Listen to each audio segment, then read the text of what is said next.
Hello crafters, welcome to Blonde Cards and Crafts if you're new, and to those of you returning, welcome back.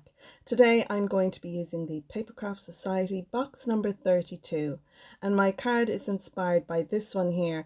It was designed by Olga and I loved the layout of this card and that it's a shaker card, so I thought I would make a shaker card on this channel. It's going to be a little bit different, but this is what I'm using. So I have a card base here. This card base, it measures 10 by 7 and I've scored it at 5. I'm going to have this as a top opening card, so this is the orientation we want it in. I have a piece of blue cardstock here and this will be our matte layer. This piece measures 6 3/4 by 4 3/4, and on top of that then we'll put some pattern paper. This piece measures 6.5 by 4.5, and we're going to stick that onto our blue mat and then we'll die cut out our image like Olga did. I have taken some nested dies. I used a piece of the pattern paper as well as some blue cardstock and some white cardstock. My white oval is 2 1/4 inches in diameter. The blue is 2 1/8 and the pattern paper is 2 inches. And I used some nested dies to die cut these three out. For my sentiment, I've used one of the stamps that came in the kit. I've used Have a Bubbly Day, and this I used some of the Papercraft Society ink that I had in my stash to stamp that with.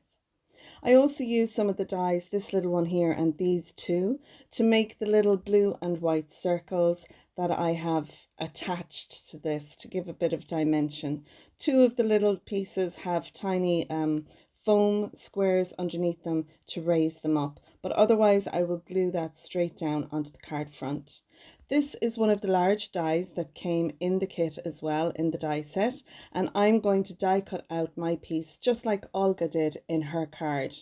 So I'll die cut it out straight across along the bottom, and then I'll decide where I want to put my bubbly day sentiment. I had some of the pattern paper left over, so I'm putting that inside. My blue strip is 6 3/4 by 1 inch, and the pattern paper is 6.5 by 3/4 inch.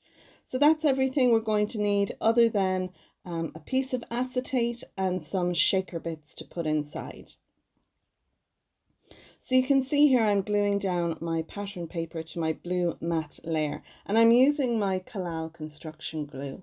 When this dries it'll be nice and stiff, and I do leave my pattern papers when I'm gluing them down. I do give them a minute or two before I then die cut it. So once I run this through my die cutting machine, you can see all our little pieces fall out, and it cut through these two layers. My blue matte layer is about 240 GSM, and then the pattern paper on top, and it had no problem going through my big shot.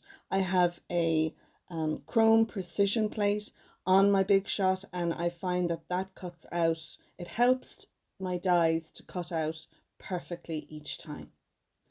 So I'm going to keep some of the circles that came out of that die cut piece. Now at this point you need to have your 6 by 2 piece of acetate and add that on, and then your foam tape.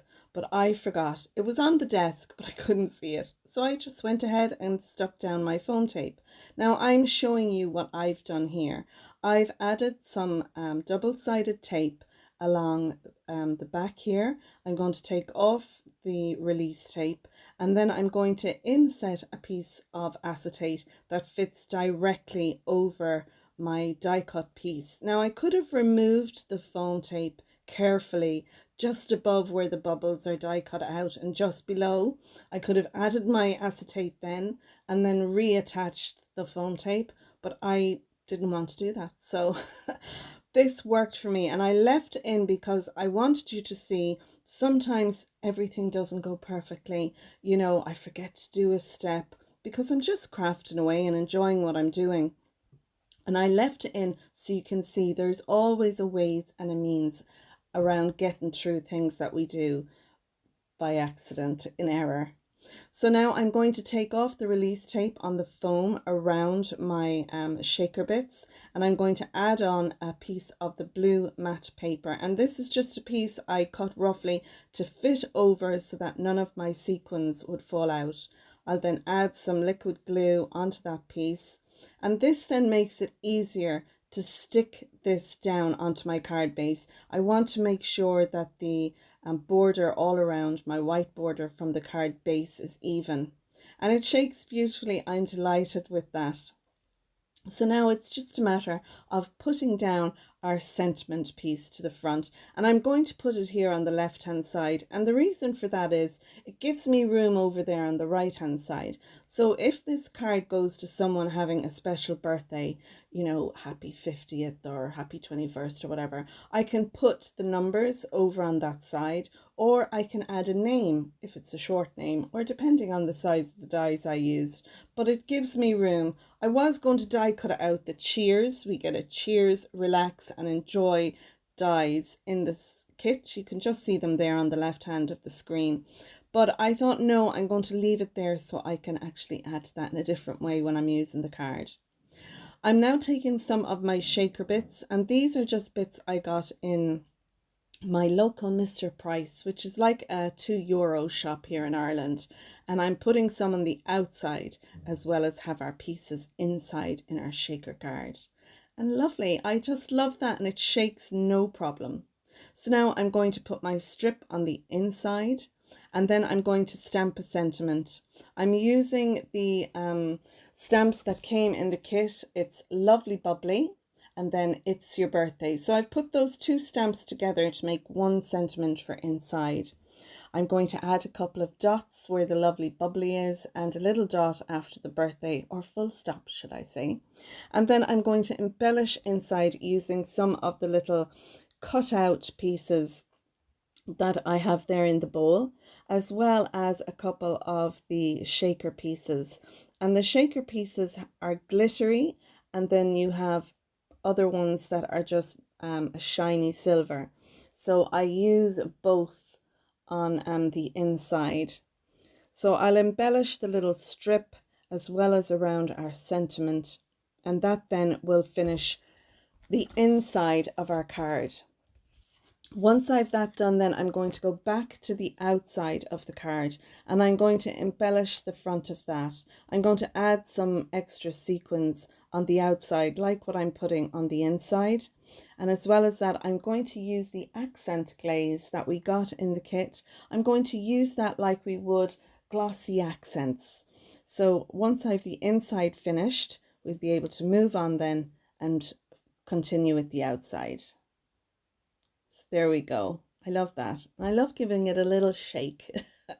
Delighted with it. So yeah, now at this point I decide I'm going to add on the accent glaze. I did have some of the little blue die cut out pieces, and I'll put them on the front of the card later. I made a glue pin. This is a jewellery glue pin for my accent glaze, and I had so much fun during the week making one that I made a second one. I'm going to show you that now in a minute. So the accent glaze I really like. The bottle has a nice feel to it. It's a soft enough plastic that it's easy enough to squeeze. Very like the glossy accents. The mixed up crafts one I like. I find it's very similar. The only thing is the bottle is a little bit stiffer. So between the three bottles, I like the Papercraft Society accent glaze bottle. I do like it.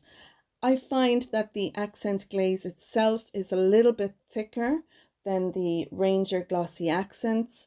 It's about the same as the mixed up crafts or the made to surprise accent glaze. So I think those two, because they're both from Craftstash, are probably the same formulation. But I did find that it was a little bit stiffer to squeeze out. But I'm really happy with it. It takes a bit longer to set. I leave these about 24 hours now before I do anything to them. So now you can see there my lovely little glue pin jewellery I have for my glossy accent glaze. This is the second one I made with the yellow for the stars. I just thought it was like a starfish. So if you leave a comment down below, I'm going to choose at random one person and I'm going to give it away. So make sure you leave a comment below and tell me whether you liked my card, what you liked about it, and if you like making shaker cards. And if you like this video, you might give it a thumbs up. If you're a subscriber, thanks for subscribing. And if not, you might click the subscribe button and the bell icon so you'll be notified next time I post a new video. So that's it for this video. Thanks for watching, and until next time, stay safe and bye for now.